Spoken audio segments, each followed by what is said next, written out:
We have Ben Burr on with us now. He's BlueRibbon Coalition Executive Director. He is watching and fighting against the federal land grab that mainly is happening in the West. Ben, welcome to the program. Yeah, thanks for having me, Glenn. So did you look in? I had my office reach out to you and ask you about the story of the homeowners that have to walk to their cabins, and nobody is repairing the road because it's BLM land now. Is this just another land grab? I believe it is. I've been working against these federal agencies for years now, and one of the common trends I see is that these agencies work to dispossess property owners of their property, and the way they do it is through what is called a regulatory taking. They enact so many regulations, they make it so difficult for you to access and enjoy your property that eventually you just can't afford to own it anymore. So you sell it, and then they turn it into a wilderness or a conservation area or something. And it's a really pernicious form of tyranny that exists within our public land system. And these poor property owners in Oregon have been fighting the BLM for 2 years to be able to access a road that they've been accessing since 1906 to go to these cabins. And now the BLM's telling them they're not allowed to do it. They put up a gate, they won't give them a key, and they are being prevented from going to what is essentially their homes. So what is it that they can do? Well, currently, we're putting a lot of pressure on the BLM. They've started an administrative process to see if they can reopen this road.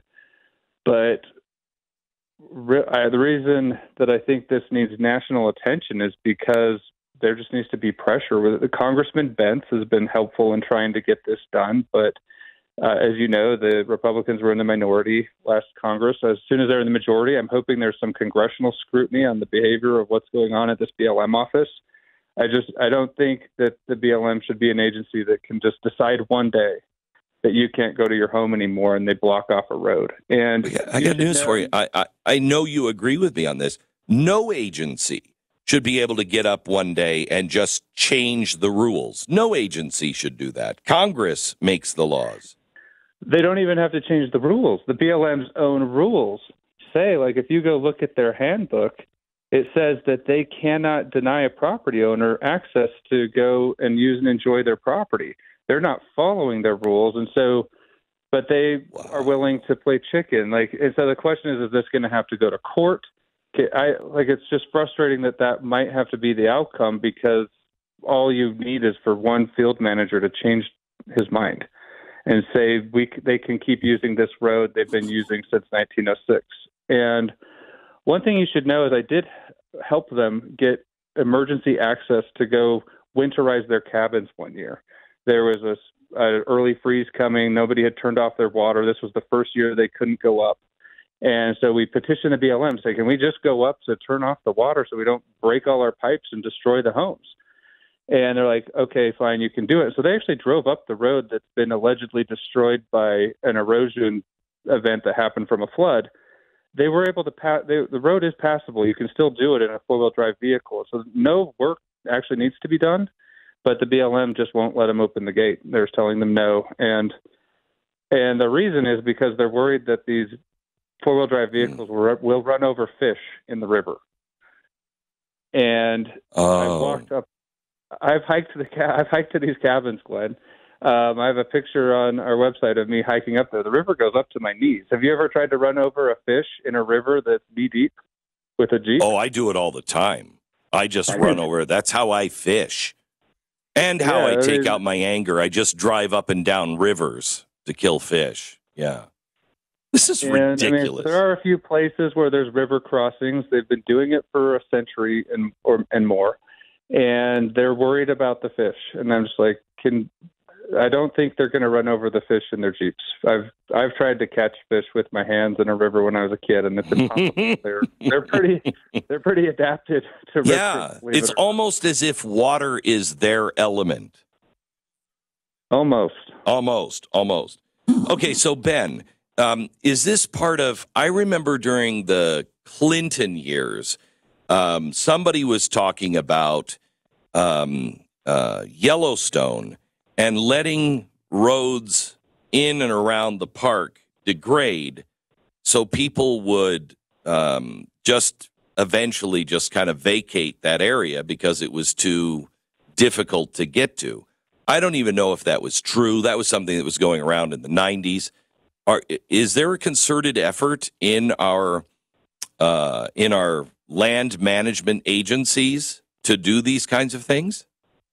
Oh, 100%. In the Clinton era, you had what was called the Roadless rule, which was one of these rules that the agencies just dreamed up that I think if we could get it before the Supreme Court again, they'd strike it down after the EPA versus West Virginia case, because they just made up the rule out of clean cloth. They have no congressional direction to do it. But my organization, Blue Ribbon Coalition, that's one of the primary things we fight over is roads. Because if you can close roads, you can close access. That means Sure. we're not using our natural resources. It means people can't access private property. I've helped ranchers in the same case as these folks in Oregon try to get up to their grazing permitted lands and their private properties. And so there is a concerted effort to obliterate and decommission roads all across the public land system, because that's how you can turn it into what's called designated wilderness, which is you can only go and walk on it on your own 2 feet, and you can't do anything. No mechanized anything on a wilderness area. And in some wilderness is okay. I mean, there's some people, like for recreation reasons, it's probably okay to have some areas that are kind of set aside for that. But this group that wants to close this all down wants it all. I have to tell you, I have land up in Idaho that when I bought it, it was a good thing. It's surrounded by BLM and then surrounded by national forest. And I thought that's a good buffer and everything. No, that's really bad. It is literally surrounded. The road has to go through the national forest to be able to get to my ranch. That's exactly the kind of stuff they want to shut down, isn't it? Yeah, so you have neighbors who have the infinite power of the federal government to hurt you if they ever decide they don't want to be your neighbor anymore. And so you and I get in a conflict with our neighbor. We go knock on their door and we talk up to them and we work it out. And if things get really heated, maybe we go to civil court. If you have a disagreement with your government and the government says, well, we don't want using that road anymore, now you have to go up against something with a $4 trillion budget, infinite regulatory power to dispossess you of your property. And how often do you think an individual citizen wins those fights?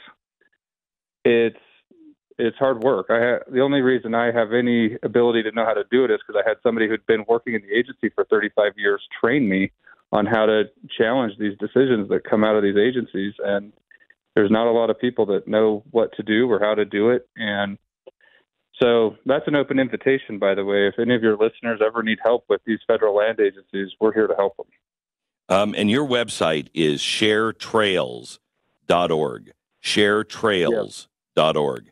I have to tell you, BLM is the worst neighbor out there. There's a noxious weed that grows in my area, and once it spreads, it just devastates everything. And my family went on BLM land just to dig up the weeds because it was destroying the farmland and the grasslands and everything else. They don't care. BLM just doesn't care. So what are we supposed to do? They have an impossible mandate. They're being asked to manage 600 million acres of land. There isn't a government agency on the planet that has enough staff or budget, no matter how much you give them, to manage that much land. And so, and then they've been co-opted in a lot of cases by a lot of special interest groups.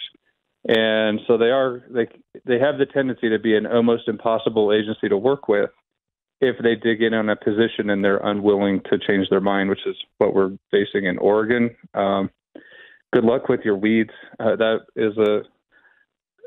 probably not going to get a lot of help on that. No, I'm not even calling. I know the answer. Of course not. It's probably be careful about the surrounding forest. I mean, they try to manage these forests for wildfire. You have the Forest Service trying to thin forests, just do basic management, and they get sued every time by the environmental litigation groups. And they block everything. And so the agencies, their hands are tied one way or another, either from internal direction or because they get pressured into it through litigation. And so it is a different America that we are living in today. Ben, thank you so much for all of the hard work you've done over the years. Thank you for the hard work that you're going to be doing. Again, if you have a land management, BLM, or federal land problem, just go to the website sharetrails.org.